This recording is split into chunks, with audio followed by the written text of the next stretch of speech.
درود بینندگان عزیز و ارجمند. در کتابخانه به نام علیشیر نوایی، چاره‌بینی ادبی بدیعی، معنوی و معرفی، تقدیمات کتاب‌های ادبی سطح جهانی، گلصفت شهیدی، عضو اتفاق نویسندگان تاجیکستان و روسیه، دارنده چندین جایزه‌های بین المللی، همزمان واخوری با طالبخان شهیدی، هنرپیشه مردمی تاجیکستان، آهنگساز تاجیک، دارنده جایزه دولتی به نام رودکی، ملاقات ایجادی برگزار گشت.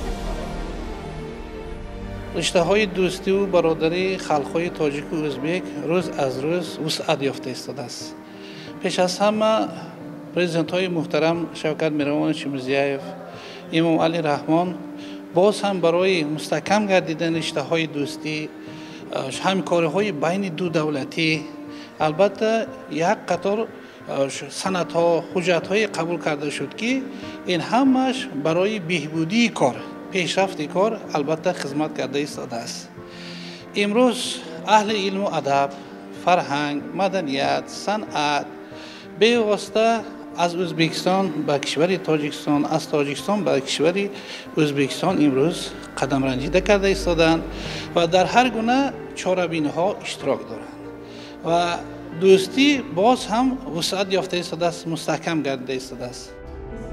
این چاره‌بینی به عید دوستی حقیقی، اتحاد همکاری، ادبیات و صنعت، سرود و آهنگ تبدیل یافت. مناسبت‌های دوستانه و همکاری بین دو دولت از قدیم الایام تا کنون خیلی خوب ادامه دارد. خلق‌های تاجیک و ازبک از شمار خلق‌های بومی این مرزند که ریشه‌های تاریخی یخیله، مناسبت‌های یکرنگ داشته و دارند و چون برادران و خواهران نزدیک پهلوی هم زندگی می‌کنند. همبستگی و مناسبت‌های دوستانه تاریخی ما در منطقه در روحی نو تحکیم می‌یابند. O'zbek va tojik xalqlarining do'stligi haqida ulug'larimiz juda ko'p yaxshi gaplar aytishgan. O'sha Navoiy bilan Jomining do'stligidan, undan ham avvalgi rishtalar haqida gapiradigan bo'lsak, bu ikkalasi ikki xil tilda gapiradigan bitta xalq. Endi allomalarimiz juda yaxshi lutf qilishgan. Sen menga qara, o'zbekmisan, tojikmisan deydi. Qarang. Shunda sirtdan buni ikkalasini kim ekanligini bilib bo'lmaydi. Bundan ortiq ta'rif berish qiyin bu do'stlikka. Endi mana bugun kitobining taqdimoti bo'layotgan ajoyib yozuvchi Gulsifat Shahidini ko'p yillardan buyon dunyo sevib o'qib kelyapti. Tojik tilida kitoblari, qator kitoblari chop etilgan. Undan keyin rus tilida juda ko'plab kitoblari chop etilgan. Londonda kitoblari chop etilgan. Aytish mumkinki, Gulsifat Shahidini dunyo tanidi, dunyo o'qiyapti. Va biz aytishimiz kerak, bu kamchilik shunaqa bo'ldiki, o'zbek kitobxonlari Gulsifat Shahidi degan yozuvchi bilan biroz kech tanishishdi. Bunga mana bir oradan bir 5 yillar atrofida Gulsifat Shahidini biz hikoyalarini Sharq Huzur jurnalida o'zbekchaga tarjima qilib chop etdik. O'quvchilarimiz juda yaxshi kutib olishdi. Keyin o'sha rus tilida yozgan hikoyalarini Zvezda Vostokada chop etdik. Kitobxonlarimiz, jurnalxonlarimiz yaxshi kutib olishdi. Shundan keyin bizda bir fikr paydo bo'ldi.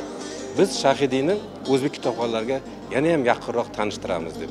Va birinchi ishimiz Ahriman Zulmat hukmdori degan kitoblarini, qissalarini o'zbek tiliga tarjima qilib, mana shunday chiroyli bir ko'rinishda o'zbek kitobxonlarining qo'liga yetkazdik.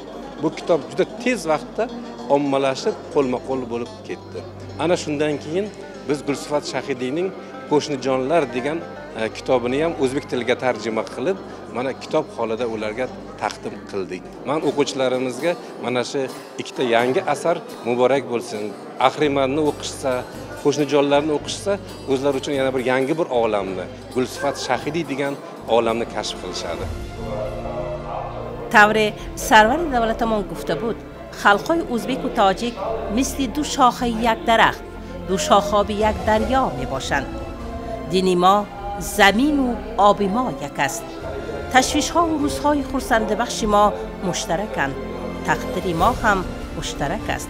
ما باید عنعنه های نجیب نیاگان بزرگ ما را ادامه دهیم. دوستی خلقای ما را مستحکم و حفظ کنیم. از واسطه اخبار عمومی دنیا می‌دانم که این خانم با شوهرشان در خارج از کشور هم اثرهای بسیار خواندنی باور ایجاد کرده. در سطح دنیا با نویسنده‌های بزرگترین دنیا بحث می‌کردند. در لندن، در نیویورک، در تل آویو و دیگر کشورهای دنیا. خصوصا وقتی که سال 2020 اعلام کردند که خانم نویسنده سال در روسیه اعلان شدند، من بسیار فخر کردم که هم ملتی من در یک دولت کلان صاحب این خدمت عنوان بسیار بلند داشته است و اعتراف کردم. این نویسنده است که اثرش اثر تا آخر ما معنویت ما تربیت میکنیم، معنویت عائلوی ما تربیت میکنیم. من باور دارم که کتاب‌های بچگانه اسکول صفت شهیدی نیز به ازبکی ترجمه میشد، به تاجیکی هم در وطن بابایشان ازبکستان پهن میشه و به دست بچه‌های ما، فرزندهای ما میرسد. معرفی کتاب‌های همسایه جان‌ها و اهریمن حاکم ظلمات نشانه دوستی دو خلقی برادر و بزرگ گشت، زیرا از آغاز تا انجام همه از دوستی و همکاری‌ها با ذوق و شوق سخن می‌گفت. کتاب خیلی پرمضمون است، از نوگانی‌ها عبارت است. اگر با ملاحظه با یک خوش ذهنی به مضمون ماهیت کتاب نظر اندازیم، آنجا بی‌واسطه امروز که ما نیت داریم بین همسایه ها یک هم مسلکی و هم دیگر فهمی باشد، در همین کتاب من همین خیلی مسئله ها عکس خودش را یافته است. مؤلف می‌خواهد همسایه ها برادر باشند، همسایه ها از حال همدیگر خبر گرفته باشند و این مسئله در مسئله تربیت فرزند، در بین محبت شوهر و زن، یعنی بی‌واسطه دیده می شود. آنجا من در عرفیت میگویند که همسایه از همسایه گیرد پند، خربوزه از خربوزه گیرد رنگ. من همین پندی خلقانه در کتاب عکس یافته است. این گونه واخوری‌های ایجادی استادان سند و ادبیات هر دو مملکت به عنعنه خوب تبدیل یافته ایستاده است که دوستی ابدی و صمیمی بین خلق‌های ما را افاده می‌کند، زیرا مهربان بودن و در شرایط صلح و آسایش زندگی کردن آرزو و آمال مردمان ماست. ما خیلی خرسند هستیم که امروزها همینجا هستیم. من این چندین سال‌ها در آهنگسازان ازبکستان دوستانه میرم وای‌های هم میبینیم، در مسکو در دوشنبه آهنگای خودم رو پیشنهاد میکنیم، اجرا میکنیم.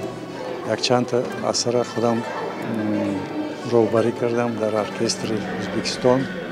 خیلی برای من این خوب است، چون که پدرم مادرم سمرقند تولد شدگی، سمرقند حوالی دارم. زندگی ما وابسته با سمرقند و بخارای و دوشنبه باز تاشکند و همین وضعیت ایجاد این عجایب چیز، چون همدلی این است. با شرافت اراده و سعی و کوشش راهبران کشورهایمان دو خلق بیش از پیش نزدیکتر می شوند. مناسبت‌های بین دولتی تا سطح اتفاقی بلند گشته است. معلمه، پیش از همه شما را به تاشکند شهر خوش آمدید میگم و خیلی خوشنود و سرفرازم که امروز تقدیم دو کتاب شما، یکی همسایه ها و دیگری اهریمن است. تبریک میگم به شما و این در لحظه ها چرا احساس میکنید؟ سپاس خواهر مهربانم، آدمی که نه یک بار و دو بار ما با شما هم صحبت شده بودیم و امروز با یک روز شد که با تماشابینان رنگی کمان ما امروز هم صحبت می شویم. من امروز البته افتتاح کتاب‌هایم را دارم. دو کتاب به زبان ازبکی برآمد و من خیلی خرسندم که علاقه های ما مستحکم شده ایستاده است و ما با یکدیگر باز هم نزدیکتر شده ایستادیم. همه کتاب ها زندگی نامه است، ولی این مخصوص به خلق نزدیک است، چون ازبک میخواند خود را میشناسد، تاجیک میخواند خود را میشناسد، دیگر نماینده های جمهوری همسایه میخواند خود را میشناسد. من خیلی زیاد مکتوب گرفتم و من خرسندم که کتاب های مرا میخوانند. این زندگی نامه حقیقی تاجیکان، ازبکان و آنهایی که در آسیای مرکزی زندگی میکنند. همه ما در وقتش در یک خانه های زندگی میکردیم که همه یک جا بودیم. دو بسیار آشیانه، اون وقت بسیار آشیانه 5 آشیانه بود.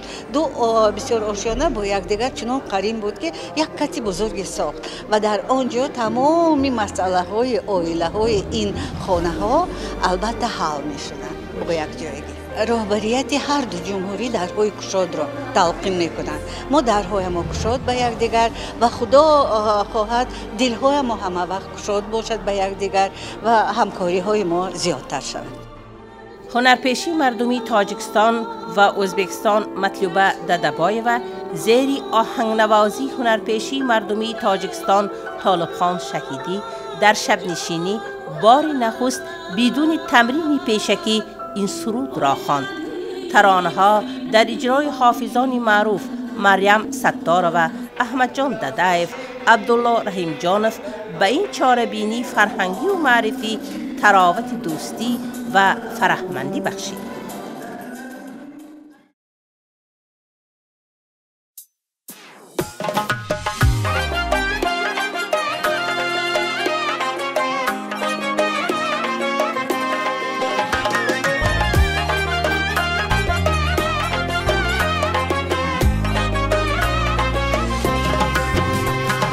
من در سراغت ای دوست، تو در سراغ کیستی؟ من در سراغت ای دوست، تو در سراغ کیستی؟ با پرتوی جمالت نور چراغ کیستی؟ با پرتوی جمالت نور چراغ کیستی؟ من عاشقی تو هستم، مهر صمیمی بستم. من عاشقی تو هستم، مهر صمیمی بستم. در باغ عشق رستم، تو سروی باغ کیستی؟ در باغ عشق رستم، تو سروی باغ کیستی؟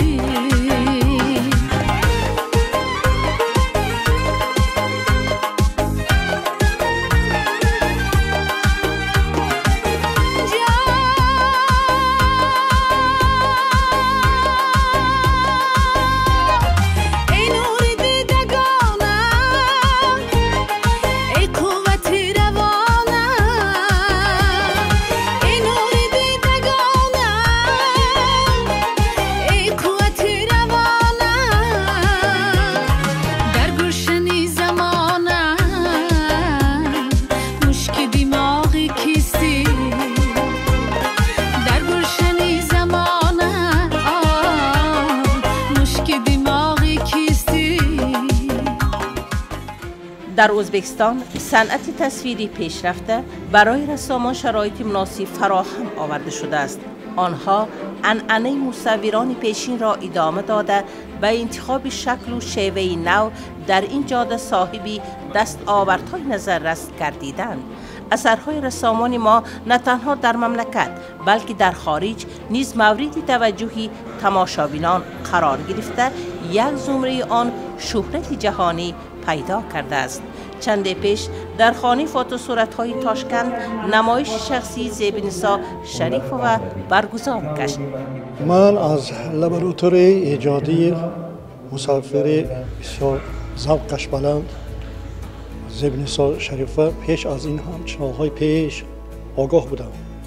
بعضی نمونه‌های اثرهایشان را در مقاومه‌های ژورنال‌ها می‌دیدم، در بعضی نمایشگاه‌ها دیدم. اما امروز نمایشگاه بسیار برجسته، خجسته با نامش بسیار بلند دیده ایستادم، شاهد آن می‌بینم که مصور زیبنسا خیلی کمال یافتند، پیش رفتند، فتح کردند بسیار قله‌های بلند صنعتی مینیاتور را.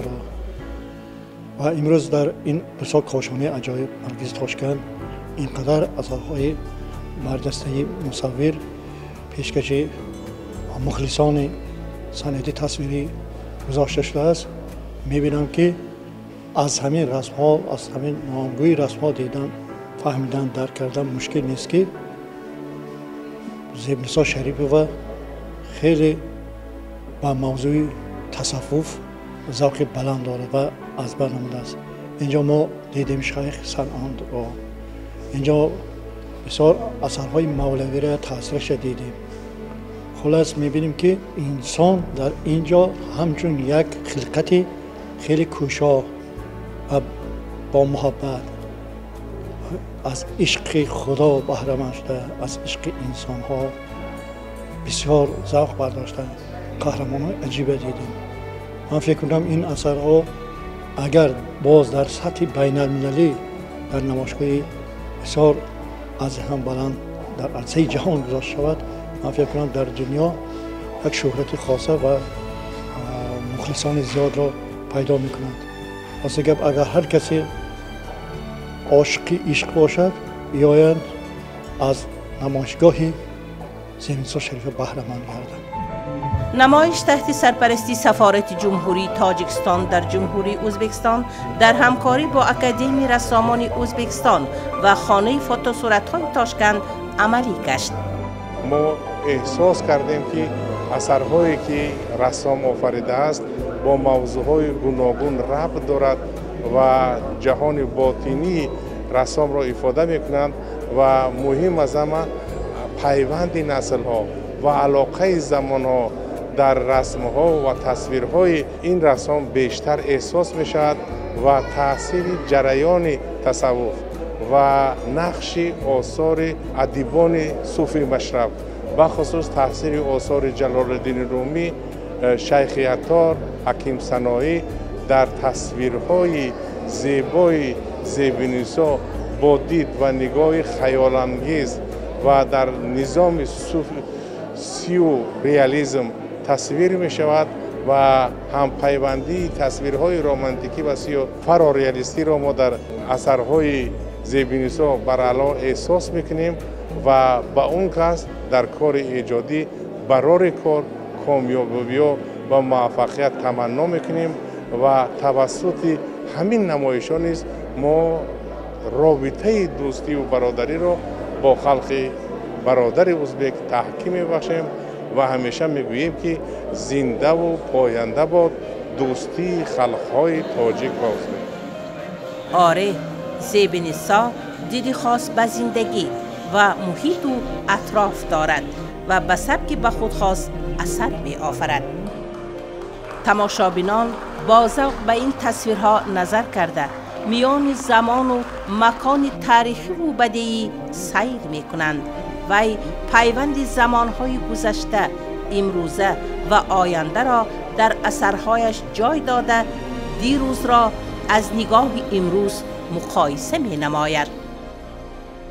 امروز خیلی خرسند هستم برگزار شد. این چقدر آرزو کردیم، چقدر کوشش کردیم. 3 سال باز من کار میکنم. این اثر منطق تایر فریدون عطار خونده همون با الهام گرفته کشیده بودیم. هم 34 تا اثرهای اینجا مانده. امروز این اثرها گذرانیده شد با کمک سفیر تاجیکستان عبدالجبار رحمانزاده. خیلی آدمی خیرتمند و عالی جناب هستند. اینقدر کوشش کردن و کاتالوگ برآوردن. خیلی منتظر من از اون کس. هر یک اثر سیوژت مکمل، مضمون عمیق، تاثیر روشن و افاده های رمزی داشته بیانگر دنیای استتیکی زیبنسا می باشد. بر رسام نازک خیال و چیره دست در رشد صنعت تصویری پروازی بلند تمنا داریم. خدا حافظ.